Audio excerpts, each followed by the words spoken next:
Hello, good morning. सकाळी चाय घेतली. आज होता बुधवार आणि सकाळी सकाळी पाणी आलेलं होतं आणि ते काय पाणी वगैरे भरून घेतलं. इथं बनवला होता मी दादूसाठी छान असा दुधाचा हलवा. आणि बघा आज म्हणजे रात्री दादूच्या पप्पाची फरमाईश होती की मला डाळबट्टा खायचा आहे म्हणे.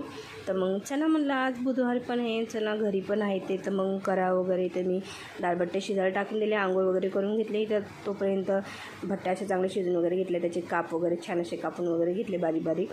आणि इथं बघा मी हे घेतलं तेल गरम करून आणि इथं मी तळल्या वगैरे छान अशा भट्ट्या वगैरे. आणि त्यासोबतच मी बघा तिखट असं वरण वगैरे पण केलेलं होतं. सकाळी जेवण वगैरे करून दादूचे पप्पा बाहेर गेले. मग काय दादूला इथे भूक लागलेली होती, त्या दादूला इथं मी रवा बनवलेला होता पतला करून. आणि दादूला खाऊ वगैरे घातल्याच्यानंतर मी आंघोळ वगैरे घालून टाकले त्याला. आणि बघा इथे छान असं दादूसोबत मी खेळले वगैरे, कारण दादूला नेहमी पडून राहत होतं, त्याची पाठ वगैरे दुखते ना, त्याला असं थोडंफार खेळायला वगैरे लागतं.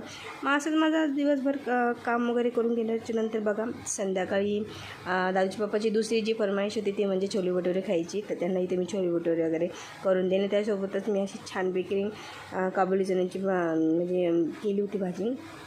आणि दादाच्या पप्पाला म्हणलं होतं की जोपर्यंत मी स्वयंपाक नाही करतो तोपर्यंत तुम्ही इथे त्याच्यासोबत खेळा वगैरे. आणि रात्री मग सकाळचं तेल नव्हतं म्हणून मी दुकानात वगैरे तेल वगैरे घ्यायला गेली बघा. आणि इथे बघा हा माझा दुसरा दिवस. आज मला करायचं होतं काहीतरी दुसरं, म्हणजे मला करायचे होते पराठे, पण मी केलं तिसरंच आणि सगळा गोंधळ होऊन गेला बघा असा. हे तुम्हाला समजणंच व्हिडिओ बघितल्यावर की काय आहे म्हणून नेमकं. तर इथे मी बघा पराठे करायचे होते, तर मी इथं दुसरंच काहीतरी करून बसले छोटे म्हणजे मला जमलंच नाही ते करायला वगैरे. आणि हे पण म्हणजे थालीपीठसारखं असं हाताने करून घेतलं मी छोटे. आणि नंतर मग दादाचे पप्पा म्हणे मला अंड्याची पोळी पण वगैरे करून दे. त्यांना अंड्याची पोळी करून दे. एक पोळीचे बघा हे नमुने काहीतरी केलं मी अलग प्रकारे.